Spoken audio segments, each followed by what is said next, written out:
வட இந்தியாவுக்கு போனோம்னு சொன்னால் அங்கே ஒரு பெரிய வேறுபாடு இருக்கும்.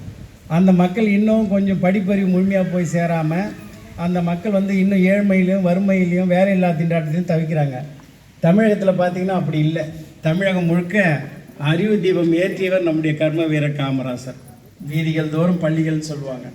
அப்படி ஊர்கள் தோறும் பள்ளிக்கூடங்களை திறந்து ஆசிரியர்களுக்கு வேலைவாய்ப்பு அளித்து படித்த தமிழகத்தை உருவாக்கிய மாபெரும் தலைவர் நம்முடைய கர்ம வீரர் காமராசர்.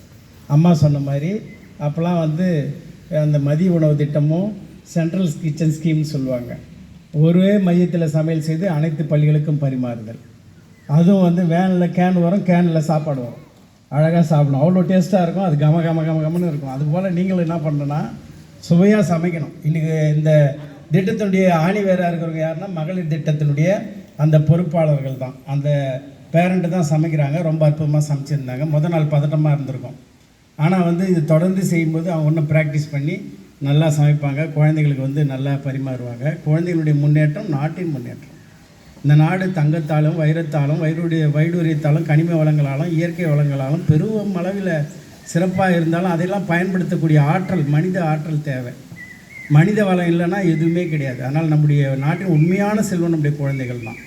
படித்த பாரதத்தை உருவாக்கும் போது நம்முடைய குழந்தைகள் அறிவு பெற்றவர்களாக இருப்பாங்க. இப்போ இந்த குழந்தைகள்லாம் ஆடல், பாடல், நடனம், அப்புறம் பேச்சு, அதுக்கப்புறம் வரவேற்பு, இப்படி எல்லாத்தையும் பார்க்கும்போது இப்படி ஒரு பள்ளிக்கூடம் இருக்குதா நம்ம நிர்வாகத்தில் அப்படின்னு எல்லோரும் மூக்கு மேலே வரல வைக்கிற மாதிரி ஒரு ஆச்சரியப்படத்தக்க வகையில் ஒரு சிறப்பான ஒரு விழாவாக இருக்குது. நம்ம சார் தாட்கோ மேலர் இவ்வளோ பெரியவர். அவர் மாவட்ட அளவில் பெரிய தலைவர். அவர் பெரிய நிர்வாகத்தை வச்சுக்கிறாரு.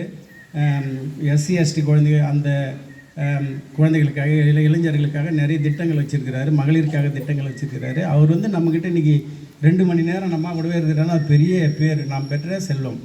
நம்முடைய மாவட்ட ஆட்சியுடைய ஆணைக்கிணக்க இந்த திட்டம் நம்ம மாவட்டத்தில் முழுமையாக செயல்படுத்தப்படுகிறது. முதல்வர் ஆணையிட்டார்.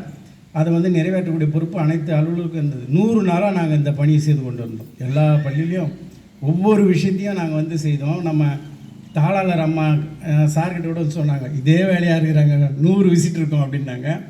நாங்கள் எல்லா பள்ளியிலும் எல்லா குழந்தைகள் நலனுக்காக திட்டமிட்டு செயலாற்றி வந்தோம். அதற்கு நம்முடைய மாண்புமிகு தமிழக முதல்வருடைய அந்த ஆணை தான் காரணம். எந்த ஒரு தவறு